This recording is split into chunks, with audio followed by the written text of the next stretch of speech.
ఓం శాంతి. నమస్తే. కాలగమనంలో ఈ సమయము చాలా ముఖ్యమైనటువంటి సమయం.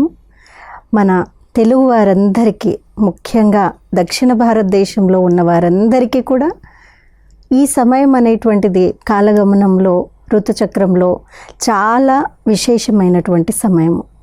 ఈ సమయము కేవలం ఒక ఋతువు మారటం ఒకటే కాదు, దీంతో పాటు మానవుల యొక్క మనస్తత్వాలు మరియు వారి మనస్తత్వాల ఆధారంగా వారి యొక్క శారీరక ప్రకృతులు, శారీరక రోగాలు, పరిస్థితులు, విశ్వం యొక్క పరిస్థితులు ఇవన్నీ మారేటువంటి ఈ కాలగమనం యొక్క ఈ సమయాన్ని మనము చాలా ప్రేమగా యుగాది లేక ఉగాది అనే పండుగగా మనమందరము జరుపుకుంటూ ఉన్నాము. ఈ సంవత్సరము మనము శ్రీ విశ్వవసునామ సంవత్సర ఉగాదిని జరుపుకుంటున్నాము. ప్రేక్షకులందరికీ కూడా ఈ విశ్వవసునామ సంవత్సర ఉగాది శుభాకాంక్షలు. మీ అందరి యొక్క జీవితము ఎంతో సస్యశ్యామలంగా, సుభిక్షంగా, సుఖము, శాంతి, ఆనందము, ఐశ్వర్యము, శక్తి, విజయము అన్నిటితో నిండుగా ఉండాలి అని పరమాత్ముని యొక్క అనుగ్రహము ప్రతి ఒక్కరిపైన ఉండాలని ఒక శుభ సంకల్పంతో ఈ సంవత్సరం యొక్క శుభాకాంక్షలు. ప్రతి సంవత్సరానికి మనము ఏదైతే పేరుని పెట్టుకుంటూ ఉన్నామో ఆ పేరు ద్వారా ఆ సంవత్సరం ఎలా ఉంది అనేటువంటిది కూడా మనము ఒక అందాజు వేసుకోగలుగుతాం, బేరీజు వేసుకోగలుగుతున్నాం అన్నమాట. మరి ఈ సంవత్సరము శ్రీ విశ్వవసునామ సంవత్సరము. ఈ విశ్వవసు అనేటువంటి పదాన్ని చూసినట్లయితే విశ్వ మరియు ఆవసు, ఈ రెండింటినీ కలిపినటువంటిది. విశ్వం అంటే మనందరికీ తెలుసు. ఆ వసువులు అంటే వసువులు ఉన్నాయి, 8 వసువులు ఉన్నాయన్నమాట. అష్టవసువులు అని అనటం జరుగుతుంది. అంటే ఈ భూమి అనేటువంటిది ఈ సంవత్సరం చాలా పంటలు తక్కువగా ఉంటే కూడా సుభిక్షంగా ఉంటుంది అనేటువంటిది చెప్పడం జరిగిందనమాట. అష్టవసువుల్లో ఇవన్నీ ఏంటి అని అంటే, ఒక రకంగా చూసినట్లయితే మన యొక్క సనాతన ధర్మంలో 33 కోటి దేవతల్లో భాగంగా ఈ 8 మందిని కూడా దేవతలుగా పెట్టి పూజ చేయడం జరుగుతుంది. అంటే ఈ విశ్వము, ఈ భూమి అనేటువంటిది నిండుగా, అందంగా, లేదు ఫలదాయకంగా ఉండాలి అని అంటే ఎన్నో రకాలైనటువంటి వసువులు మనల్ని అందరినీ అలా ఉంచుతూ ఉన్నాయి. ఆ 8 వసువుల్లో మొదటి వసువు లేదు ధారణ అని అనటం జరుగుతుంది. అదే భూమి. భూమి లేకపోతే మన యొక్క జీవితం అనేటువంటిది లేదు. మనం అంతరిక్షంలో కూడా చూసినట్లయితే ఏ గ్రహంలో కూడా మానవుడు ఆవాసయోగ్యంగా, నివాసయోగ్యంగా ఉండేటువంటి స్థానము, గ్రహము ఏది లేదు. ఈ భూమాత మాత్రమే, ఈ భూమి మాత్రమే అలాంటి ఒక గ్రహము. ఇదే అందరికీ సుభిక్షంగా ఉంచడానికి, సస్యశ్యామలంగా ఉంచడానికి, అంటే ఈ భూమి లోపల ఈ వసువులు అంటే ఖనిజాలు కానీ, లవణాలు కానీ, ఎన్నో రకాలైనటువంటి ధాతువులు కానీ ఇవన్నీ కూడా మనల్ని చాలా చక్కగా ఉంచుతున్నాయి, నివాసయోగ్యంగా ఈ స్థానాన్ని చేశాయి. అలాగే ఆప అంటే నీరు. నీరు లేకుండా, జలం లేకుండా జీవితం అనేటువంటిది ఊహించలేము. సో నీళ్ళు అనేటువంటిది ఒక క్లెన్సింగ్ ప్రాసెస్ కూడా, అంటే అన్నిటినీ స్వచ్ఛంగా చేసేటువంటిది కూడా. దాన్ని కూడా 2వ వస్తువుగా అనడం జరుగుతుంది. అనిల అంటే గాలి. గాలి కూడా లేకుండా మన, అంటే పంచతత్వాలు లేకుండా మన జీవితం అనేటువంటిది లేదు. ఆనల అంటే అగ్ని. అగ్ని అనేటువంటిది పరివర్తన చేసేటువంటిది, చెడుని దహింపచేసేటువంటిది, వేడి, ఉష్ణము అనేటువంటిది కూడా చాలా అవసరము. ధ్రువ అంటే ధ్రువ నక్షత్రము. అంటే ఈ సృష్టి యొక్క పొజిషన్ని, ఈ భూమి యొక్క పొజిషన్ని ఎప్పుడు నిలబెట్టేటువంటిది, అంటే ఒక స్థితప్రజ్ఞతకి గుర్తుగా ధ్రువుడు, ధ్రువ నక్షత్రాన్ని, అది కూడా ఒక వసువు. సోమ అంటే చంద్రుడు. అంటే సోమ రసాన్ని లేదు అలా తయారు చేసేటువంటి వారు అనేటువంటిది. చంద్రుడు లేకుండా, అలాంటి ఆ శీతలత లేకుండా మన జీవితం అనేటువంటిది లేదు.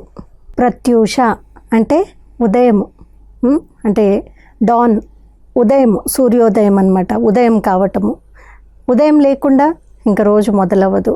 అలాగే ఇక లాస్ట్ వసువు ప్రభాస అంటే వెలుగు అని అర్థము. అంటే ఇలా ఈ 8 వసువులతో ఈ వసుంధర అనేటువంటిది తయారైంది. ఈ అన్నీ ఉన్నందువల్ల మనమందరము బాగున్నాము.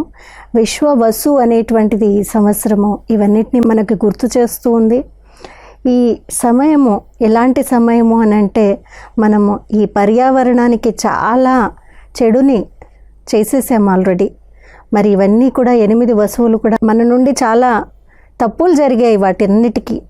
అందుకని అట్లీస్ట్ ఈ సంవత్సరము ఒక ఆధ్యాత్మిక రహస్యం అయితే తెలుసుకుందాము. కానీ ఈ 8 వసువులను కూడా చాలా చక్కగా చూస్తాము. లేదు మనం ఏదైతే మంచి చేయగలుగుతామో ఈ పంచభూతాలకు అట్లీస్ట్ అదే చేస్తాము, అలాంటి ఒక వాతావరణాన్ని క్రియేట్ చేద్దాము అనేటువంటి ఒక దృఢ సంకల్పంతో ఈ సంవత్సరాన్ని మనము ప్రారంభిద్దాము. ఇలాంటి ప్రతిజ్ఞని ప్రతి ఒక్కరూ చేసుకొని ఈ వసుంధరని, వసువుని అంటే ఈ ధరత్వ ధారణ ఏదైతే ఉందో అంటే ఈ భూమిని సుభిక్షంగా సస్యశ్యామలంగా ఉంచేటువంటి ఒక సంకల్పాన్ని తీసుకుందాము. మరి ఉగాదిని ఎలా జరుపుకోవాలి? 6 ఋతువులు, 6 రుచులు, పంచాంగము, మరి మనం చేసుకునేటువంటి ఏవైతే మన కల్చర్లో, మన యొక్క సంప్రదాయంలో ఏవైతే చేసుకుంటూ ఉన్నామో వాటన్నిటి యొక్క రహస్యాల్ని తెలుసుకొని ఇలాంటి సంవత్సరాన్ని మనం జరుపుకుందాము.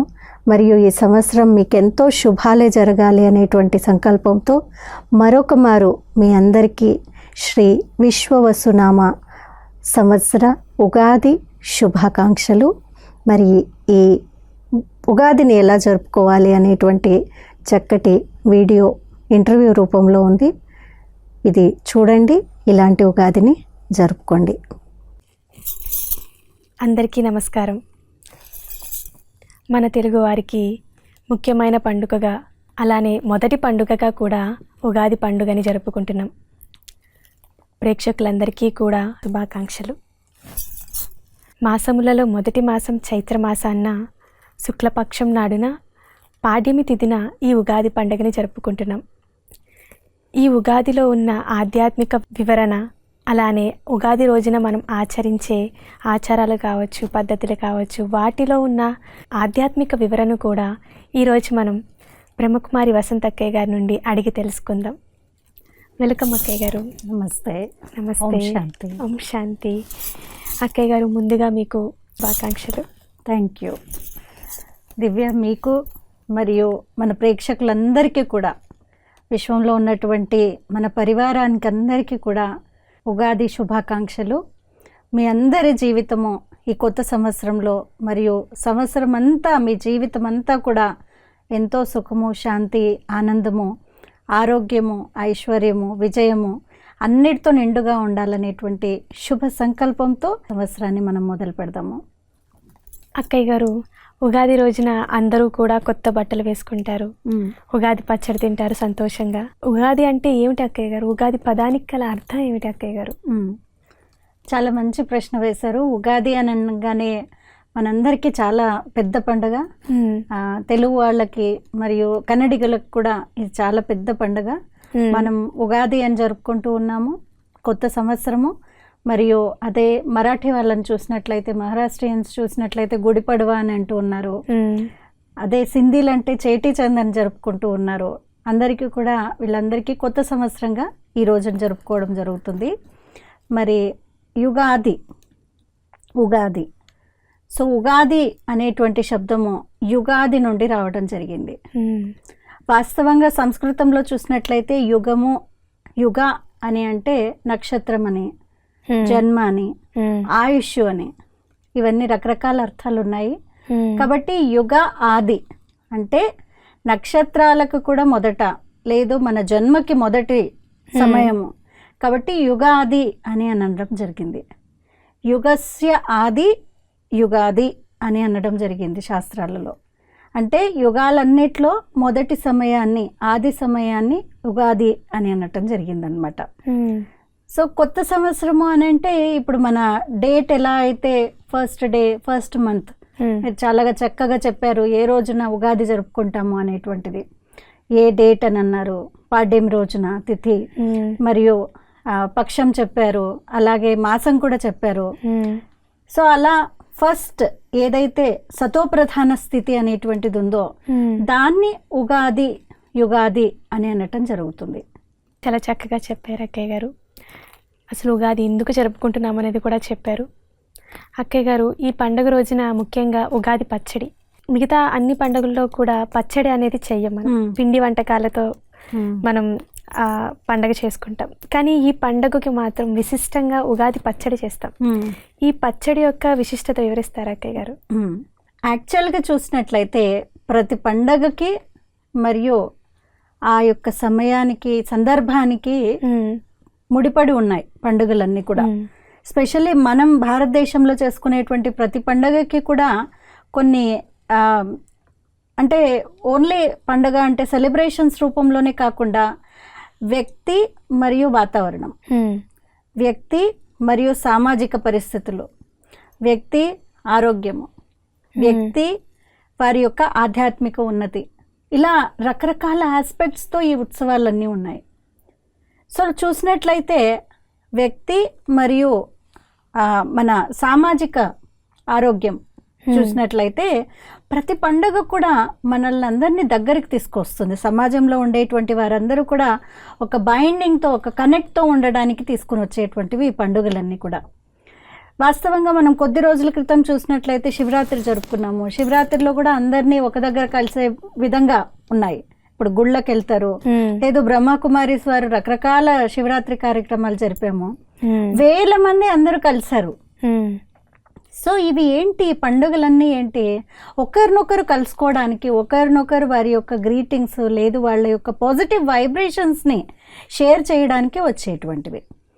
రెండోది, ఏ పండుగ అయినా కానీ వ్యక్తి మరియు ప్రకృతి ఏ విధంగా ముడిపడి ఉంది అనేటువంటిది చెప్తుంది.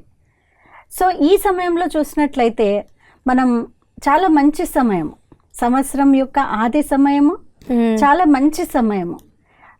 ఎందుకు అనంటే వసంత ఋతువు అనేటువంటిది స్టార్ట్ అవుతుంది. కొత్త సంవత్సరము అని అంటే వసంత ఋతువు. వసంత ఋతువు అనగానే కోకిల యొక్క మంచి మంచి శబ్దాలు వింటూ ఉన్నాము. అన్ని చెట్లల్లో కూడా ఇప్పుడు కొత్తగా చిగుళ్ళు వచ్చాయి, పచ్చటి చెట్లు చూస్తూ ఉన్నాము.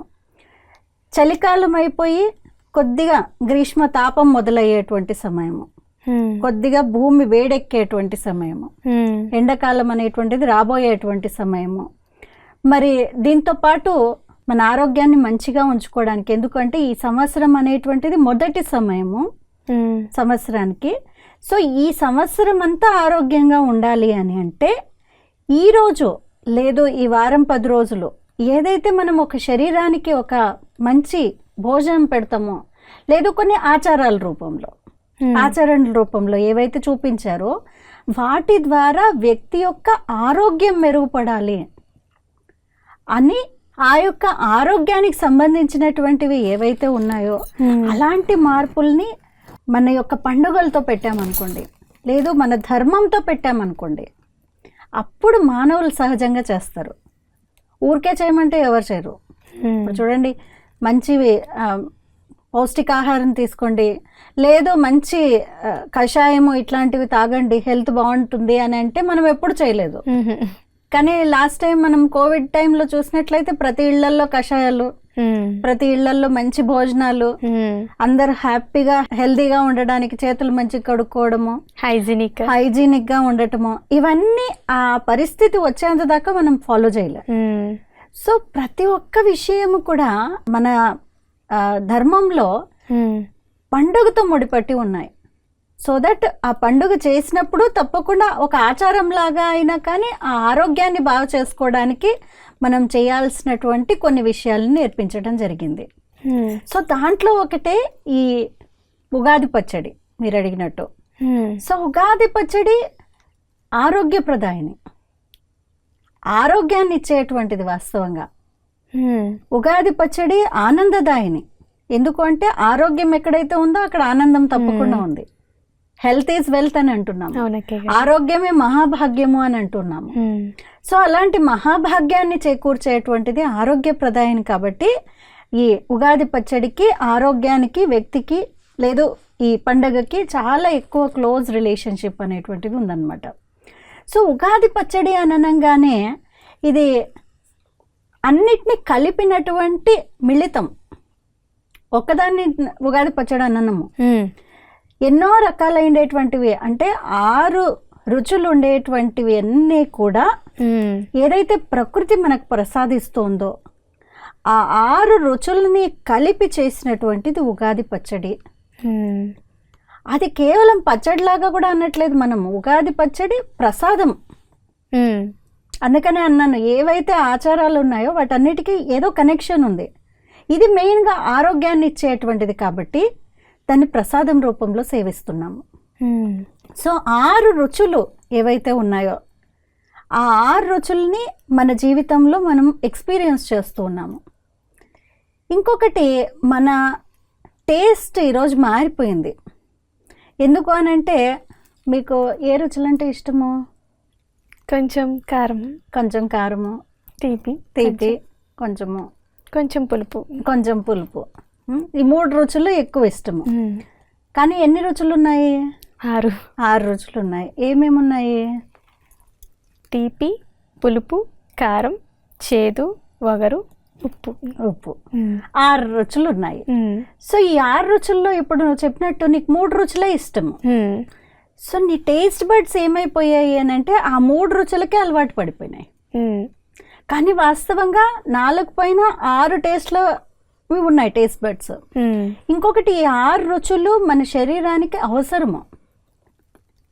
కానీ ఈరోజు ఉండేటువంటి సొసైటీలో మనం మెలుగుతున్నటువంటి జీవన విధానంలో ఏమైపోయింది అని అంటే, మీరు చెప్పినట్టు ఏవో ఒక 2-3 టేస్ట్లే మనం ఇష్టంగా తింటున్నాము, అదే లోపలికి వెళ్తుంది. కానీ ఈ 6 రుచులు అవసరము శరీరానికి, ఆరోగ్యానికి. కాబట్టి నువ్వు ఇంకా 3 రుచులు తినమంటే తినవు. వగరంటే వద్దు, కొంచెం ఎక్కువ ఉప్పు ఉంటే కూడా సరిపోదు. సో ఇంకా మిగిలిన రుచులు పోవట్లేదు. సో ఎలా వెళ్ళాలి లోపలికి? అదే ఉగాది పచ్చడి ఇచ్చారనుకోండి, ప్రసాదం లాగా సేవించి తీసుకుంటాం. అందువల్ల 6 రుచులతో కూడుకున్నది ఆరోగ్యాన్ని ఇచ్చేదానికోసం ఇలా చేయడం జరుగుతుంది అనమాట. ఇంకొక రకంగా చూసినట్లయితే ఈ 6 రుచులు ఈ చైత్ర నవరాత్రుల్లో జరుపుకుంటాం మనం. ఈ 9 రోజులు, మొదటి రోజు నుంచి శ్రీరామనవమి పండుగ రోజు 9 రోజులు చైత్ర నవరాత్రులు. ఈ చైత్ర నవరాత్రుల్లో 9 రోజులు ఇలాంటివి హెల్త్ గురించి ఇవ్వడం జరిగిందనమాట.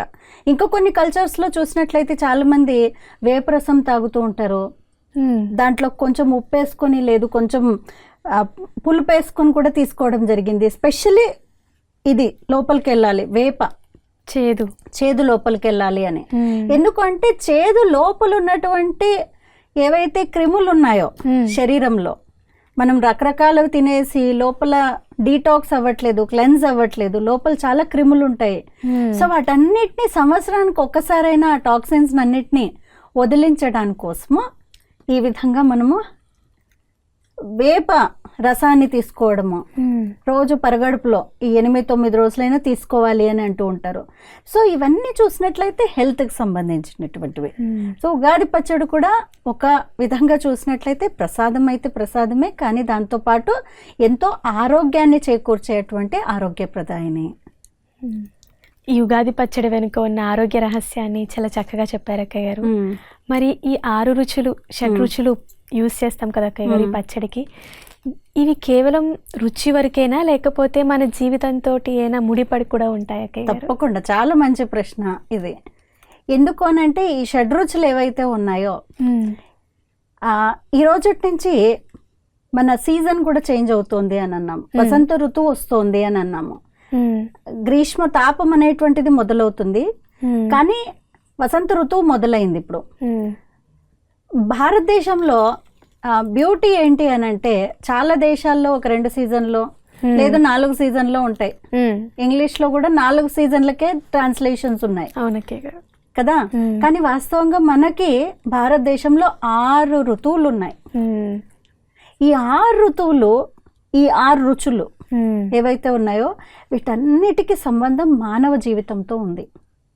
మానవుల యొక్క ఆలోచన విధానము, మానవుడి యొక్క భావాలు, భావనలు, ఫీలింగ్స్, ఇమోషన్స్ ఇవన్నీ కూడా ఈ రుచులు మరియు సీజన్స్తో ముడిపడి ఉన్నాయి. మనం చూసినట్లయితే ఈ 6 రుచులు మన జీవితంలో ఎలా ఉపయోగపడుతున్నాయి, ఎలా కనెక్ట్ అవుతూ ఉన్నాము అని అంటే చాలా రకాలైనటువంటి రోగాలు కూడా ఆ బ్యాలెన్స్ లేకుండా ఉండడం వల్ల, ఆ ఇంబ్యాలెన్స్తోనే ఈ విధంగా జరుగుతుంది అనమాట. రోగాలు కూడా రావడము 6 రకాలైనటువంటివి లోపల వెళ్లకుండా మన వాత పిత్త కఫాలు కూడా బ్యాలెన్స్ లేకుండా రోగాలు వస్తూ ఉన్నాయి. కాబట్టి ఈ 6 రుచులు చూసినట్లయితే మన జీవిత విధానానికి అన్వయించినట్లయితే జీవితం యొక్క మొదటి సమయము, అదే మనం యుగాది అని అన్నాం. యాక్చువల్లీ యుగాలన్నిటికీ మొదటి యుగము సత్యుగము అని అన్నాం, కృతయుగము అని అన్నాము. ఆ కృతయుగాన్ని యాక్చువల్లీ యుగాది అని అనొచ్చు. ఎందుకు అంటే అక్కడ పక్షుల యొక్క కిలకిల రావాలు, మానవులందరూ ఆరోగ్యంతో ఐశ్వర్యంతో హాయిగా ఆనందంగా ఉన్నారు. జీవితం అంతా చాలా సంతోషంగా ఉంది, ఒకరికొకరు చాలా మంచిగా కలిసిమెలిసి ఉన్నారు. మరి అందరు హెల్దీగా కూడా ఉన్నారు. సో అది ఉగాది. సో గీతాచార్యుల వారు గీతలో చెప్పిన విధంగా చూసినట్లయితే యుగాది అని అంటే మొదటి సమయం ఏదైతే ఉందో, సృష్టి యొక్క మొదటి సమయము, దాన్నే కృతయుగము లేదు సత్యుగం అని అనటం జరిగింది.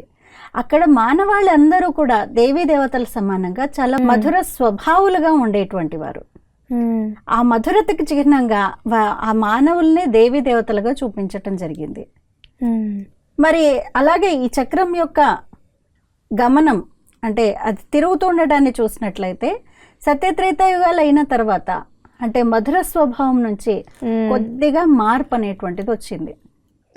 అంటే అక్కడే మానవుడి యొక్క స్థితి క్షత్రియుడు సమానంగా అయిపోయింది. దేవతల నుంచి క్షత్రియుల సమానంగా అయ్యాము. ఆ క్షత్రియులు అని అంటే చాలా ఎక్కువ పరాక్రమవంతులు, వీరులు. దానికి ఏ టేస్ట్ని మనం పెట్టొచ్చు అని అంటే కారము.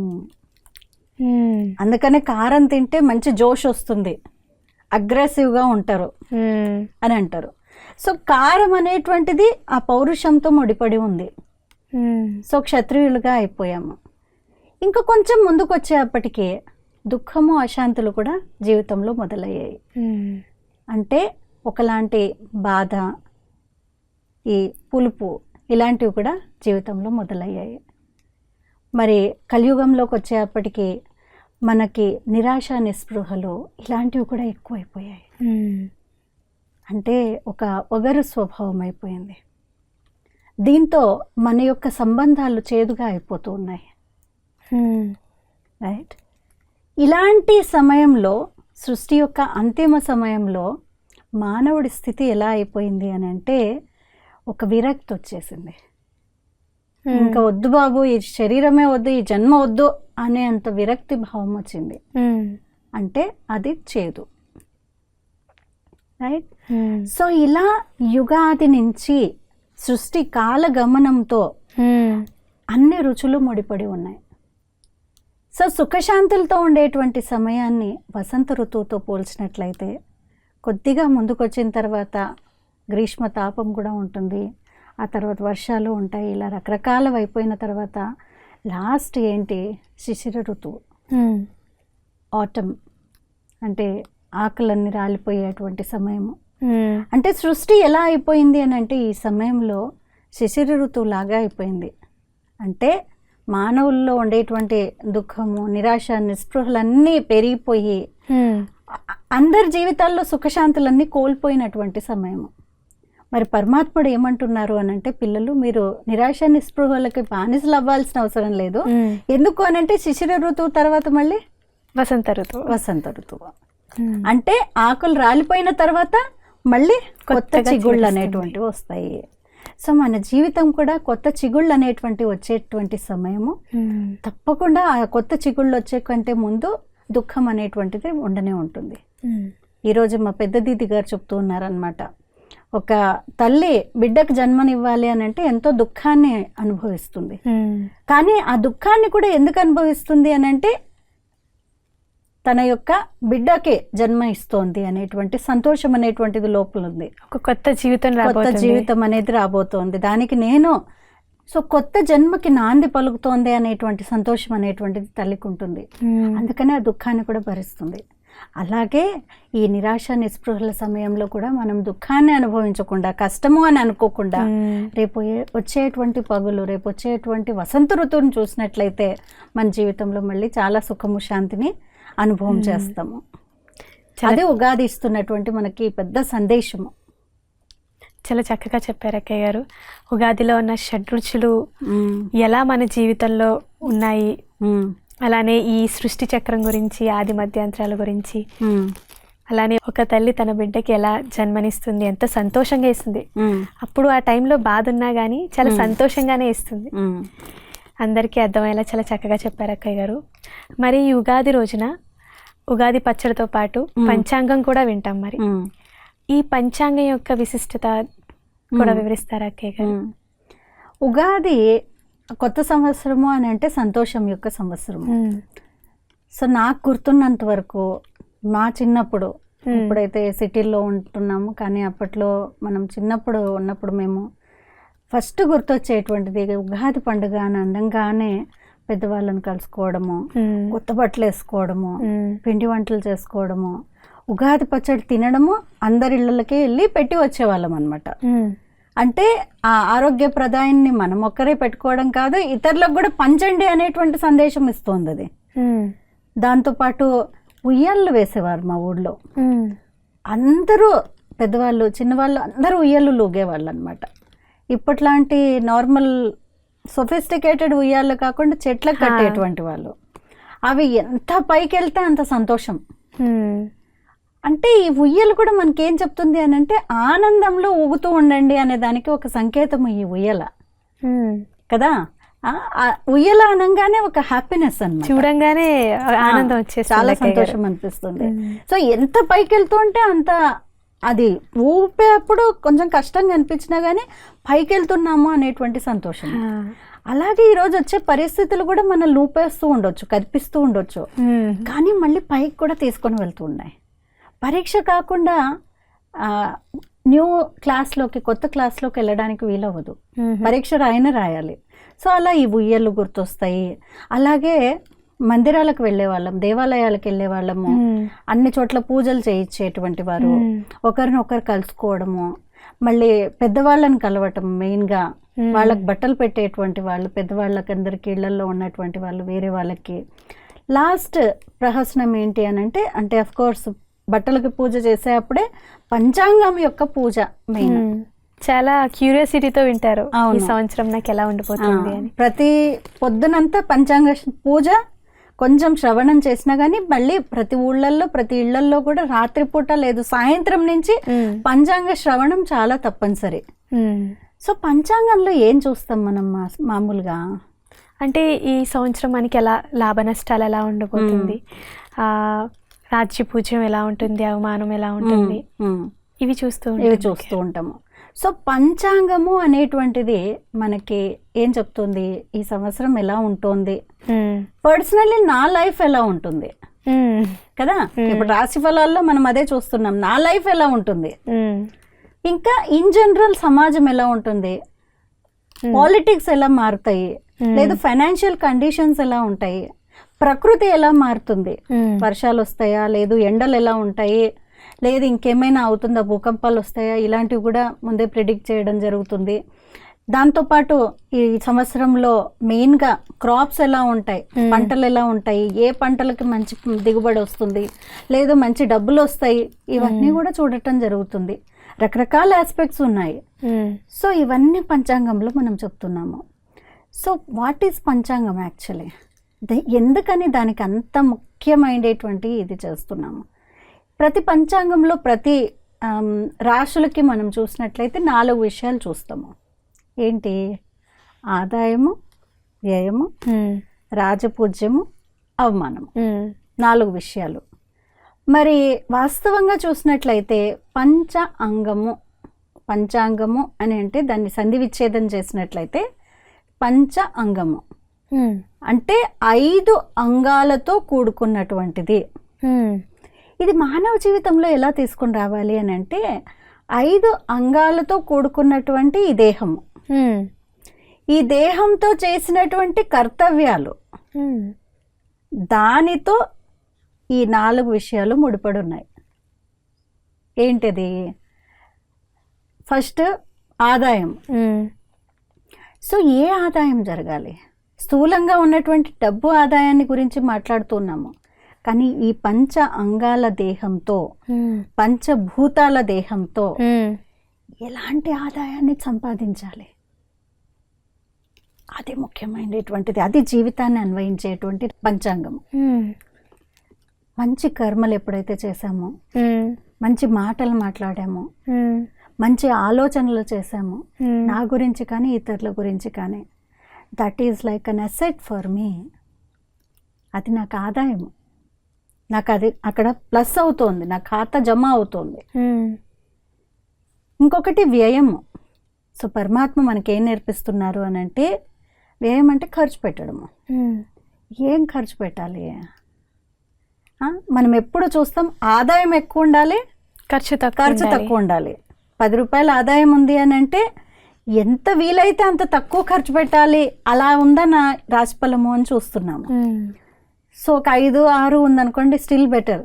కొంతమంది కొన్ని రాసులకి 1, 2 ఉంటుంది వ్యయము. వాళ్ళు చాలా సంతోషంగా ఉంటారు, నాకు ఈ సంవత్సరం చాలా ఆదాయము, పట్టిందల్లా బంగారమే, అంత మంచి జరుగుతుంది అని. సో వ్యయము ఇక్కడ పరమాత్ముడు ఏమంటున్నారు అంటే, చెడు కర్మలు, చెడు ఆలోచనలు, చెడు మాటలు, అనవసరమైనటువంటివి, పనికిరానటువంటివి, ఇతరుల్ని లొంగ తీసేటువంటివి, లేదు వాళ్ళని కిందకి దింపేటువంటివి, అలాంటి కర్మలు, ఆలోచనలు, మాటలు, లేదు మీ సంబంధ సంపర్కాలు, మీ టైం వేస్ట్ చేయడం, దాన్ని తక్కువగా ఉపయోగించండి. ఓకే, అవునా? అప్పుడు పంచాంగం బాగుంటుంది. అవునక్కే గారు కదా? సో మన యొక్క ఆదాయము, వ్యయం, సో ఇది హైట్ ఉండాలి అంటే ఇది ఎక్కువ ఉండాలి, ఇది తక్కువ ఉండాలి కదా? అదే మనం త్రాస్లో చూసినట్లయితే ఇది బరువు ఎక్కువ ఉండాలి, ఆదాయం ఎక్కువ బరువు ఉండాలి, ఇదేమో తక్కువ ఉండాలి. రైట్. రెండో విషయము రాజపూజ్యము, అవమానము. సో మన యొక్క ఆదాయం ఎంతైతే పెంచుతామో, మన మంచి తనం గుడ్నెస్ని ఎంతైతే పెంచుతామో, అప్పుడు రాజపూజ్యం ఏమవుతుంది, మనకి ఎక్కువ అవుతుంది. ఎందుకంటే మన యొక్క సంబంధ సంపర్కాలు, మన రిలేషన్షిప్స్, మన యొక్క అందరితో ఉండేటువంటి భావాలు, భావనలు బాగున్నాయనుకోండి, అప్పుడు మనకి దొరికేటువంటి రాజపూజ్యం కూడా ఎక్కువగా ఉంటుంది. ఒకవేళ అది సరిగ్గా లేదు అంటే అవమానం ఎక్కువ ఉంటుంది. సో ప్రతి ఒక్కరికి రాజపూజ్యం ఎక్కువ పెట్టుకోవాలి, అవమానాన్ని తగ్గించుకోవాలి అని చూస్తున్నాము. So it's all about our life. ఇక్కడ పంచాంగము అంటే 2 రకాల పంచాంగాలు ఉన్నాయి. ఒకటి లిఖించిన పంచాంగము, రాశిఫలాలు చూసుకుంటూ ఉన్నాము. లిఖించదగినటువంటి పంచాంగము, వాస్తవంగా నేను ఏదైతే అంటూ ఉన్నానో, ఫేట్ అంటున్నాము, డెస్టినీ అని అంటున్నాము, అనేసుకుంటున్నాము, ఇవన్నీ లిఖించేశారు ఆల్రెడీ. రాశిఫలాలు ఆల్రెడీ ఉన్నాయి అని, ఆల్రెడీ మన రాత ఇలాగే రాసిపెట్టి ఉంది, ఈ సంవత్సరం అంతా ఇలాగే ఉంటాను అనేది రాసిపెట్టి ఉంది అని. ఇప్పుడు చూడండి, ఎవరైతే నాకు వ్యయం ఎక్కువగా ఉంది ఈ సంవత్సరము, లేదు నా యొక్క అవమానం ఎక్కువ ఉంది అని ఉందనుకోండి, అది విన్నారు, చూసేశారు, వాళ్ళకి లోపల ఎలాంటి ఫీలింగ్స్ ఉంటాయి దివ్య? ఇంకా ఫిక్స్ అయిపోతారు, ఇలాగే ఉంటుంది, చేసిన వేస్టే, ఒకలాంటి అసహనం వచ్చేస్తుంది, ఒకలాంటి నిస్పృహ, నిశ్చేష్టంగా అయిపోతాం, చెయ్యాలనుకున్నా కూడా చేయలేకపోతాం, హోప్లెస్ అయిపోతాం. వాళ్ళ లోపల ఉండేటువంటి హోప్ అంతా సమాప్తం అయిపోతుంది. నేను ఏం చేసినా కానీ ఇది నాకు ఈ సంవత్సరంలో ఇలాగే రాస్తుంది అని. అప్పుడు వాళ్ళ కర్మలు ఎట్లుంటాయి అని అంటే ఆటోమేటిక్గా ఇంకా అలాగే అయిపోతాయి, నెగటివ్గా అయిపోతాయి కదా. సో లిఖించిన పంచాంగం కంటే ఎక్కువ లిఖింపదగినటువంటి పంచాంగం చాలా గొప్పది. ఈ పంచాంగాలతో నేను ఎలాంటి కర్మలు అయితే లిఖిస్తానో, ఎలాంటి ఆలోచనలు అయితే లిఖిస్తానో, ఎలాంటి మాటల్ని లిఖిస్తున్నానో, ఎలాంటి సంబంధాలను లిఖిస్తున్నానో, అది అసలైనటువంటి పంచాంగము. సో 5 అంగాలు ఏవైతే ఉన్నాయో, అంటే మన యొక్క పంచ ఇంద్రియాలు ఏవైతే ఉన్నాయో, పంచభూతాలతో తయారైనటువంటి ఈ శరీరాన్ని చక్కగా నడిపించమని ఈ పంచాంగం నేర్పిస్తోంది. సో మనకు ఒక మోటివేషన్గా ఉన్నాయి అవన్నీ, మనం ఏదైతే చూస్తున్నామో అవన్నీ. కానీ నేనేం చెప్తున్నాను అని అంటే, అవే చూసి ఫిక్స్ అయిపోకండి. ఎందుకంటే కొంతమంది దాంట్లో వ్యయం ఎక్కువగా ఉండొచ్చు, అవమానం ఎక్కువ ఉండొచ్చు.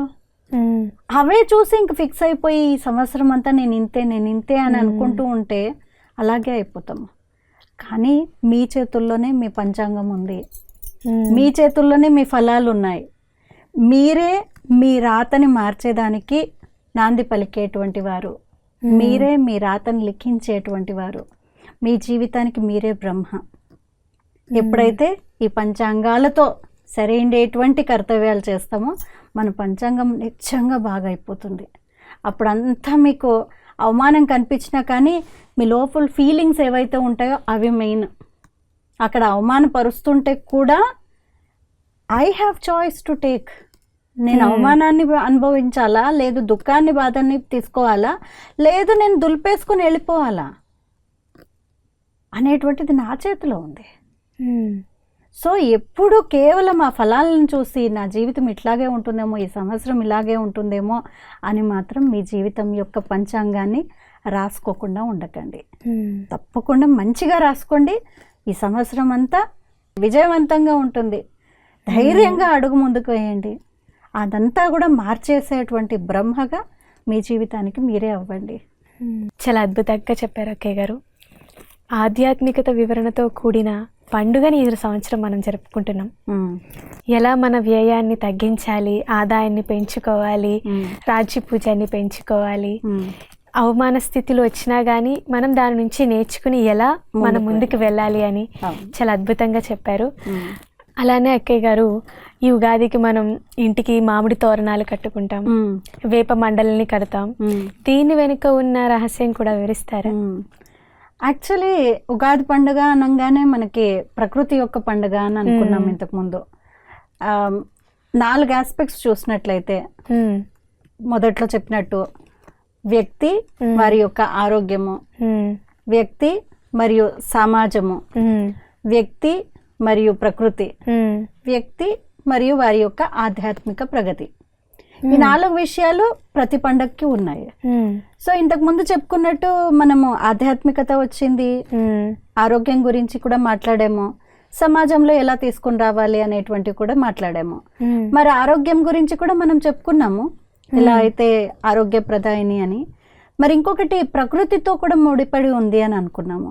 మరి వాస్తవంగా ఈ పండుగ ప్రకృతితో ముడిపడినటువంటి పండుగ.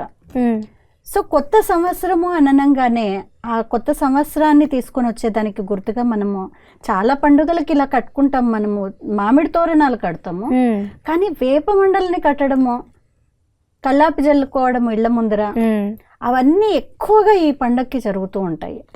సో వాస్తవంగా కొత్త తోరణాలు కట్టడము, ఆ లేత చిగుళ్ళు ఏవైతే ఉన్నాయో ఇవన్నీ ఏంటి, కొత్త ఆశల్ని మన జీవితంలో తీసుకొని రావడము, కొత్త విధానాల్ని మన జీవితంలో తీసుకొని రావడానికి గుర్తు. ఇంకొకటి, ఇది ప్రకృతితో ముడిపడి ఉంది అని అనుకున్నాము. అంటే ప్రకృతి మనకి ముందే ఏవైతే ఈ సంవత్సరంలో వచ్చేటువంటి రోగాలు ఉన్నాయనుకోండి, లేదు గ్రీష్మ తాపంతో చిత్తచాంచల్యాలు చాలా ఎక్కువగా జరుగుతూ ఉంటాయి. అంటే చాలా రకాలైనటువంటి మూడ్ స్వింగ్స్ అనేటువంటివి ఉంటాయి ఎండాకాలము అది వస్తే. దానికి తగినట్టుగా ఉండడానికి మీరు చూసినట్లయితే ఈ రోజు నుండి మరి ఎండాకాలం అంతా కూడా ఎక్కువగా మజ్జిగ తాగడము, లేదు నవంబర్ వరకు అయితే స్పెషల్లీ వడపప్పు, పానకము, ఇవన్నీ అంటే లోపల ఉండేటువంటి శరీరం యొక్క వేడి తాపం ఏదైతే ఉందో దాంతోపాటు చిత్తచాంచల్యాలన్నింటినీ కూడా శాంతపరిచే దానికోసం మనం తీసుకునేటువంటి ఇవన్నీ అంటే వేడి తగ్గించేటువంటివి, తంపు చేస్తాయి అని అంటాము, అంటే లోపల వేడిని తీసేస్తాయి. సో ఇలా చేసుకోవడం జరుగుతుంది. దాంట్లో భాగంగానే ఇళ్లలోకి ఏ క్రిమి కీటకాలు కూడా ప్రవేశించకుండా, ఇట్స్ ఆల్ మనం చూసినట్లయితే పసుపు అంటాము, పసుపు పూస్తున్నాం గుమ్మాలకి, అంటే ఇది యాంటీబయాటిక్. అవునక్కే గారు. అలాగే ఇళ్లల్లో ముందర ఏదైతే మనము కళ్ళాపు చల్లడమో ఇవన్నీ ఏవైతే ఉన్నాయో బ్యాక్టీరియాని ఆపేస్తున్నాయి. ఈ రోజు మనము యాంటీ అలర్జెంట్స్ అంటూ ఉన్నాము, అలాంటివి రకరకాల శబ్దాలని ఉపయోగిస్తున్నాం. కానీ మన పెద్దవాళ్ళు అప్పుడే నేర్పించారు ఇవన్నీ, ప్రతి పండుగకి చేసుకోండి, లేదు వారానికి ఒకసారి అలా జల్లుకోండి అని చెప్పడంలో బ్యాక్టీరియాని ఇంట్లోపలికి తీసుకొని రాకుండా క్రిమికీటకాలను అక్కడే నాశనం చేసే విధంగా. అందుకనే గుమ్మాలకు కూడా కడుతున్నటువంటి వేప మండలు ఆ చేదుతనం ఏదైతే ఉందో అది వాటన్నిటిని దహింపచేస్తుంది, నాశనం చేసేస్తుంది అని చేసుకోవడం జరుగుతుంది అనమాట. So it's all about the nature. మనము ఎంత నేచర్కి దగ్గరగా వెళ్తున్నామో అంత మన ఆరోగ్యాలు బాగుంటాయి. కానీ ఈరోజు మనము అర్బనైజేషన్ అంటూ ఉన్నాము, లేదు చాలా ఎక్కువ టెక్నాలజికల్గా ముందుకు వెళ్తున్నాము అని ఈ పద్ధతులు ఏవైతే ఉన్నాయో వీటన్నిటికీ వెనకపీట వేసేస్తున్నాము. కానీ ఇవన్నీ ఆరోగ్యము మరియు ప్రకృతితో మన యొక్క కనెక్షన్ని చెప్పేటువంటివి. సో ఇవన్నీ చేసుకోవాలి, కానీ దాంతోపాటు కొత్త ఆశల్ని మన లోపల చిగురింప చేయడానికి ఎలాంటి నెగటివిటీ వచ్చినా కానీ మనం వాటితో కుంగిపోకుండా, నిరాశ నిస్పృహల్లోకి రాకుండా ఎప్పుడు కొత్త ధనాన్ని మనం ఆస్వాదించేదానికి గుర్తుగా ఈ రోజు నుంచి మనం మొదలు పెడతాము. అందుకనే ఈ రోజు నుండి మనం చూసినట్లయితే కొన్ని నెలల నుంచి మంచి రోజులు లేవు అని అనేవాళ్ళు అనమాట. చాలా రకాలైనటువంటి శుభకార్యాలు చేసేటువంటి వారు కాదు, ఈ రోజు నుంచి మంచి ముహూర్తాలు మొదలవుతాయి అని రకరకాల ఫంక్షన్స్ కానీ లేదు ఇంకేమైనా అన్నీ చేసుకోవడం జరుగుతుంది. ఎందుకంటే మంచి రోజులు అని. మరి ఈ రోజు ఏదైతే మనం చేస్తామో, మామూలుగా మనం చిన్నప్పుడు కూడా ఈ రోజు ఏం చేస్తామో సంవత్సరం అంతా అలాగే జరుపుకుంటాము అని అంటూ ఉంటాం, అవునా? అందుకనే మంచి బట్టలు వేసుకుంటాము, ఎవరితో పోట్లాడకూడదు అని అనుకుంటాము, ఆ రోజు అందరితో మంచిగా ఉండటము, మంచి భోజనాన్ని తినడము, దేవుడి దగ్గర పుస్తకాలు పెట్టడము, మరి ఆ రోజు కొంచెమైనా చదువుకోవాలి అని అనుకుంటాము కదా. ఎందుకనంటే సంవత్సరం అంతా మళ్ళీ మంచిగా చదువుకుంటాము అని చెప్పేసి అని అంటూ ఉన్నాము. అంటే ఈ రోజు చేసిన పని సంవత్సరం అంతా గడుస్తుంది. So a good beginning is half done అని అంటూ ఉన్నాము. అంటే మంచిగా మొదలు పెడితే అదే సగం చేసేసినట్టు అని. సో దానికోసమే మనం ఈ రోజు ఎలా ఉంటే అలాగే సంవత్సరం అంతా గడుస్తుంది అని. సో ఈ రోజు ఒక్కరోజే కాదు, మనం నిజంగా ఈ ఏవైతే ఆచారాలు చెప్పారో ఇలాంటివి అర్థవంతంగా ఆధ్యాత్మికంగా మనం నిజంగా జరుపుకున్నట్లయితే అవి చేసుకోవాలి. దాంతోపాటు అది ఇచ్చేటువంటి సందేశాన్ని మన జీవితంలో తెచ్చినట్లయితే నిజంగా మన జీవితము, మన సంవత్సరము శోభాయమానంగా ఉంటుంది. చాలా కరెక్ట్గా చెప్పారు అక్కయ్య గారు. క్రిములు అనేవి మన ఇంట్లోకి రాకుండా గుమ్మాన్ దగ్గరే ఆపేస్తున్నాం మనం. మన పెద్దవాళ్ళు ఆ రకంగా మనకి పద్ధతుల్ని ప్రొటెక్ట్ చేయడానికి కోసం చేసినవి. అలానే చాలామంది ఈ ఉగాది రోజునే వాళ్ళ జీవితంలో మార్పు రావడానికి అని చెప్పేసి ఒక మంచి సంకల్పంతో తీసుకుంటారు. మీరు అన్నట్టు a good start is half done. So వాళ్ళు అందుకే ఈ ఉగాది రోజున ఏదైతే మంచి సంకల్పం తీసుకోవాలనుకుంటారో వారి జీవితంలో అది ఖచ్చితంగా నెరవేరుతుంది అని తీసుకుంటూ ఉంటారు. మనం చూసినట్లయితే ఈ రోజుల్లో చాలా రకాలైనటువంటి సంవత్సరాలు వచ్చేసాయండి. న్యూ ఇయర్ కూడా న్యూ ఇయర్ అని అంటున్నాం, కొత్త సంవత్సరం అని అంటూ ఉన్నాము. అలాగే financial new year April 1st రాబోతుంది ఇప్పుడు. సో అప్పుడు కూడా కొత్త సంవత్సరం అని అంటూ ఉన్నాము. అసలైన కొత్త సంవత్సరం ఏది మరి? ఒక్కొక్క సంవత్సరం వాళ్ళు అదే గుజరాతీలను చూసినట్లయితే దివాళీ అప్పుడు దీపావళికి కొత్త సంవత్సరం అని అంటున్నారు. సో వాస్తవంగా కొత్త ధనం అనేటువంటిది మన జీవితంలో తీసుకొచ్చే సంకల్పం చేస్తే అది ఈ రోజా రేపా అనేటువంటి విషయం కాదు, ఏ రోజైనా కానీ ఒక కొత్త ధనంతో ఉండాలి అనేటువంటి సందేశాన్ని ఈ పండుగ ఇస్తుంది.